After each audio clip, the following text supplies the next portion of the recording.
গান শিখতে চাও? হ্যাঁ, আমি আসলে খুব সুন্দর গান গাই তো। আমার বাবা বলে আমার গলাটা খুব ভালো। আচ্ছা আচ্ছা। তো তুমি আগে গান করেছো? না, আমি বাড়িতেই তো গান করি। তাই শুনেই তো বাবা বললো যে একটা ভালো টিচারের কাছে আমার শেখা উচিত। আচ্ছা আচ্ছা আচ্ছা। আমি আপনার খোঁজটা পেলাম। কিন্তু ম্যাডাম, আমাদের বাড়িতে কেউ নতুন কিছু শেখাতে আসলে না, একটু আমরা তাকে দেখে নিই। হ্যাঁ, তো কি দেখতে চাইছো বলো?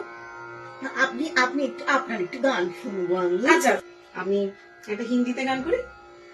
হ্যাঁ, आज जाने की जिद ना करो यूं ही ম্যাডাম, হ্যাঁ, বলছি বাংলা বাংলা গান যদি একটু গান। বাংলা গান শুনবে? হ্যাঁ। আচ্ছা।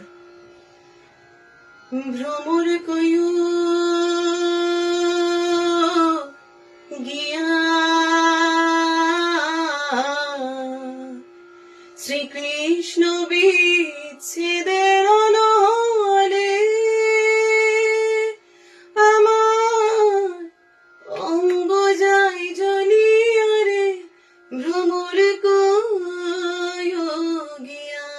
ম্যাডাম, এবার আমাকে তাহলে একটু শেখান ম্যাডাম। ঠিক আছে, আমি আপনার মতো গান গাইতে চাই। আচ্ছা, নিশ্চয়ই নিশ্চয়ই নিশ্চয়ই পারবে। তাহলে তোমার কি মনে হচ্ছে আমি তোমাকে শেখাতে পারবো? আপনি দারুণ গান ম্যাডাম, দারুণ, এত ভালো লাগলো আমার।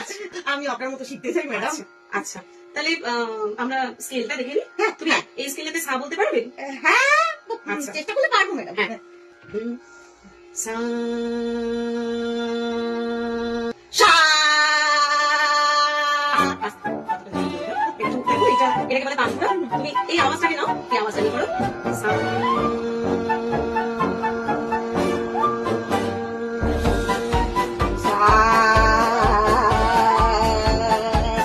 তুমি এই আওয়াজটা শুনতে পাচ্ছ কানে? হ্যাঁ, এটা আরেকবার চেষ্টা করো। এই আওয়াজটার সাথে মিলিয়ে করো।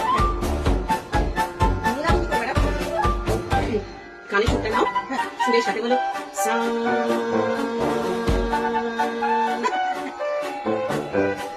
সা। Yes, ম্যাডাম, একদম পুরো একদম এই সঙ্গেই গেল। একদম মনে হচ্ছে মনে বাঁধানো কি চলে গেল, বুঝলি তো? ম্যাডাম, আমার এই সাটা গুলো ঠিক হচ্ছে না, সারেগামাটা পাচ্ছি না, বুঝলি ম্যাডাম। আমার আসলে গানটা গাইতে ইচ্ছা হচ্ছে। বাবা বলেছে তো যে গানটা আমি খুব ভালো গান গাইতে পারি। আমি আপনাকে গানটা দিয়ে শোনাই। যে রাতে মোর দুয়ারগুলি ভাঙলো ঝড়ে, যে রাতে মোর দুয়ারগুলি ভাঙলো ঝড়ে, যে রাতে মোর দুয়ারগুলি ভাঙলো ঝড়ে, যে